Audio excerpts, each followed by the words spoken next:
손흥민이 공을 잡고 상대 진영으로 40여 미터를 질주하며 역습을 시작하자 경기장을 지켜보던 LAFC 홈팬들은 일제히 일어나 환호를 터뜨렸습니다. 그의 움직임 하나하나에 팬들의 열기가 폭발했습니다.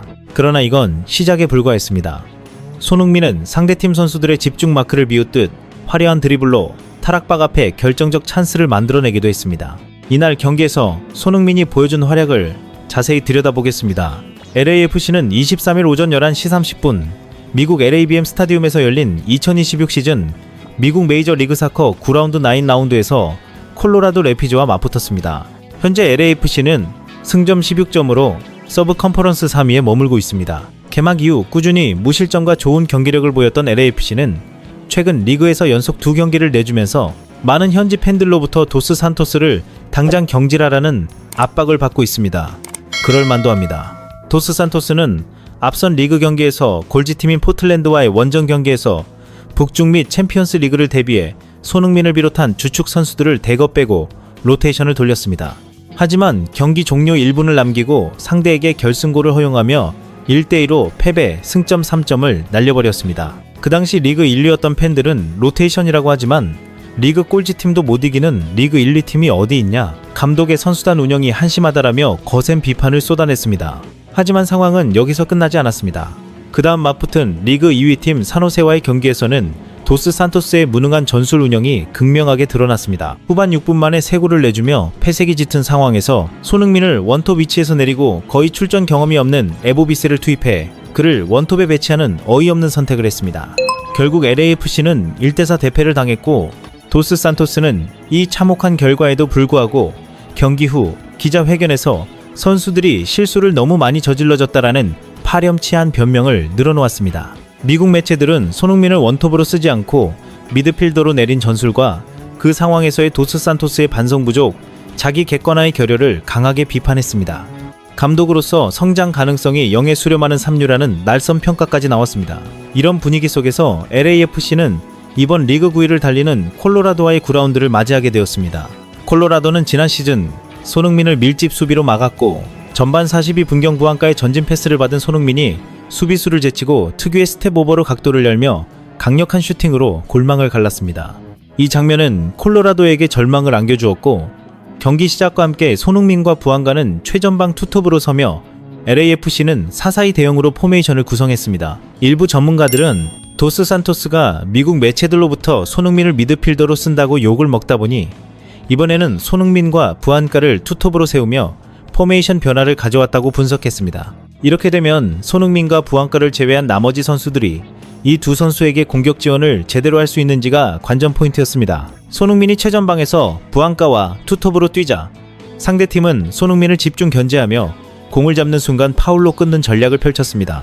그러나 손흥민은 현란한 드리블로 집중 마크를 제치며 상대를 유린하기 시작했습니다. 전반 13분경 높은 곳에서 공을 이어받아 단독으로 약 40여 미터를 질주한 손흥민은 상대 수비가 페널티 박스 안으로 들어오지 못하도록 포지셔닝을 하자 이날 처음 선발 라인업에 오른 왼쪽 윙어 세필버그가 완전히 비는 것을 포착하고 결정적 노마크 찬스를 만들어주는 패스를 연결했습니다. 하지만 동료의 논스톱 크로스가 부정확하게 이어지며 결정적 기회는 무산되었습니다. 이 장면을 본 팬들은 손흥민을 높은 위치에 배치하자 찬스가 계속 만들어지며 상대를 유린한다며 박수를 보냈고 이제야 도스 산토스가 손흥민을 어떻게 활용해야 하는지 겨우 깨달은 것 같다는 반응을 보였습니다. LAFC가 손흥민 중심으로 경기를 펼치자 콜로라도는 혼란에 빠졌습니다. 전반 16분경 부안가의 패스를 받아 손흥민이 상대 진영으로 진입하자 상대팀은 필사적으로 막아내며 겨우 공격을 끊어냈습니다.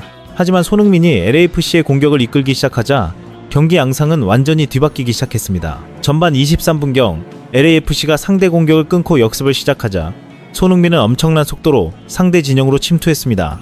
이를 본 부안가는 빈 공간으로 패스를 연결했지만 상대 수비에 막혀 이어지지 못하며 팬들은 아쉬움을 드러냈습니다. 그러나 손흥민의 활약은 여기서 그치지 않았습니다. 전반 26분경 상대 코너킥 상황에서 적극적으로 수비에 가담하며 흘러온 공을 처리하고 상대 공격을 막아내는 장면까지 보여주었습니다.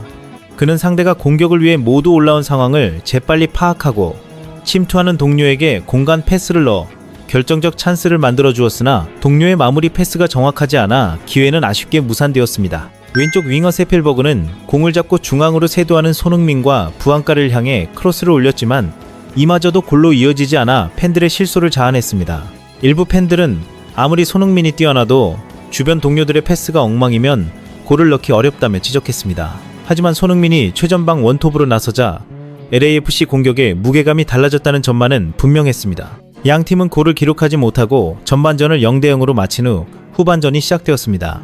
후반전에서 LAFC는 틸먼과 타파리를 투입해 포메이션을 정비했고 손흥민과 부안가는 변함없이 투톱으로 출전했습니다. 후반 시작과 동시에 LAFC는 높은 위치에서 상대를 압박하며 공을 탈취, 공격 기회를 가져갔습니다. 높은 위치에서 얻은 공이 부안가에게 연결됐지만 부안가의 슈팅은 힘이 부족했고 팬들을 크게 실망시켰습니다. LAFC는 계속해서 콜로라도를 압박하며 수비형 미드필더 초 이니에르가 슈팅 기회를 만들었지만 골대를 막히면서 팬들은 머리를 싸매야 했습니다. 왼쪽 윙으로 나온 세필버그도 중앙에서 슈팅을 시도했지만 골대를 벗어나 일부 전문가들은 세필버그를 교체해야 한다고 조언했습니다. 공을 잡을 때 손흥민이 슈팅할 공간으로 자신이 들어가는 것은 팀 밸런스를 깨는 욕심 플레이라는 평가였습니다. 도스 산토스의 이상한 선수 기용이 또다시 문제로 지적된 장면입니다. 결국 도스 산토스는 세필버그를 교체하며 상황을 바로잡으려 했지만 대신 투입된 마르티네즈가 손흥민의 공간으로 침투하면서 동선이 겹쳐 결정적 찬스를 무산시키고 말았습니다. 전문가들은 원톱이 있는 자리에 윙어가 들어가 공을 받는 건 감독이 정확히 교통정리를 못한 탓이라며 초보 감독 티를 너무 낸다고 일침을 가했습니다. 후반 80분경 도스 산토스는 3일 뒤 있을 리그 경기를 위해 손흥민을 빼고 에보비세를 원톱으로 투입하는 이해할 수 없는 선택을 했습니다. 손흥민은 교체되며 벤치에서 분노를 드러냈고 LAFC는 손흥민이 빠지자 이렇다 할 공격을 전개하지 못한 채 0대0 무승부를 기록했습니다. 이 무승부로 인해 도스 산토스의 입지는 더욱 위태로워졌습니다.